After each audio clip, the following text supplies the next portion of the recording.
Lesson 6-8, number 2. Add 1 to both sides. Divide by 2 on both sides. X is greater than or equal to -5. If x is greater than or equal to -5, then the number line would be a closed circle at -5 and shade to the right. Remember, if you're doing this by hand, please try and draw the number line. If you can only type it into a Google document, it's fine to describe the graph. Since it's greater than or equal to, that little bar is a half of an equal sign. That means it's a closed circle, and greater than, the numbers that are greater are always to the right, where the positive numbers are. Possible solutions: -5, because it's greater than or equal to, -4, -3, and really any number, any positive number, any number going to the right on the number line. A number that would not be a solution is -6, because that is to the left. Number 3, add 2 to both sides, divide by 2 on both sides. X is greater than -7. If x is greater than -7, just greater than, that means it's only numbers that are greater than -7, like -6, -5, -4, and so on. That's what the number line would look like: an open circle at -7, shaded to the right because it's greater than. And possible solutions would be -6, -5, -4. A solution that does not fit the inequality is negative. Number 4, subtract 2 on both sides, divide by -3 on both sides. And remember, in the red box, we talked about this in a previous video, whenever you multiply or divide both sides by a negative, you have to flip the sign.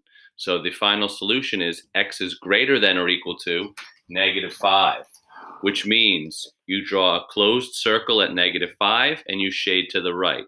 Possible solutions are -5, -4, and -3. A solution that does not fit the inequality is -6. Number 5, subtract by 4 on both sides, then multiply by 2 on both sides, and you'll get x is less than 6. If x is less than 6, then you would put an open circle at 6 and shade to the left for the less than. Numbers less than 6 that would fit are 5, 4, 3. Numbers that don't fit the inequality would be anything that's not less than 6. I picked 7. Number 6, you would add 1 to both sides, multiply by 5 on both sides, and you'll get x is greater than or equal to -5. If x is greater than or equal to -5, then the graph should be a closed circle at -5, shaded to the right. And possible solutions would be -5, -4. I forgot to shade it in. I'm sorry, everybody. Closed circle at -5. Haven't I made this graph like 3 times already? I'm a little tired this morning, but I think I keep ending up making the same graph. -5, -4, -3. And a counter, an example that does not fit the inequality, is -6. On to the next problem. Number 7, subtract 8 on both sides, divide by 4 on both sides. -3 is less than or equal to x, which means if -3 is less than or equal to x, that x must be greater than or equal to -3. I'm going to talk about this problem again at the end of the video. So if x is greater than or equal to -3, closed circle at 3, shade right. Possible solutions: -3, -2, -1, 0, 1, 2, 3, 4, 5, 6. A solution that would not fit the inequality would be -4. Number 8, add 3 on both sides, divide by 3 on both sides. X is greater than 5. If x is greater than 5, then you put an open circle at 5 and shade to the right. Possible solutions would be 6, 7, 8, and a solution that does not fit the inequality would be 4.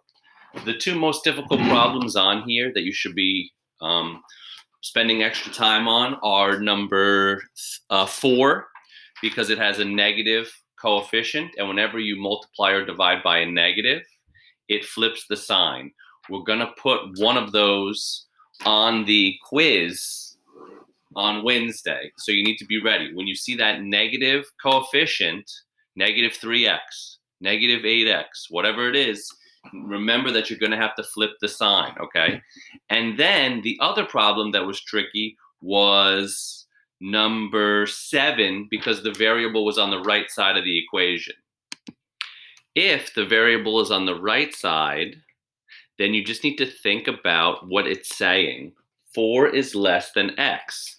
If 4 is less than x, what does that mean about x? Well, that means that x must be greater than 4. If -2 is greater than or equal to y, then what does that mean about y? It means that y is less than or equal to -2. We're probably going to put one of those on the test also. So be on the lookout for your quiz.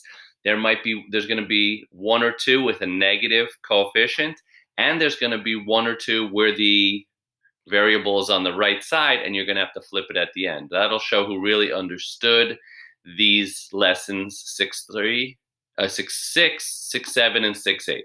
Okay, I hope you enjoyed this video. Watch it a couple times. Make sure that your work should match my work exactly, okay? And then submit your assignment when you're done. If you have any questions, you can always reach out. Have a great day, everybody.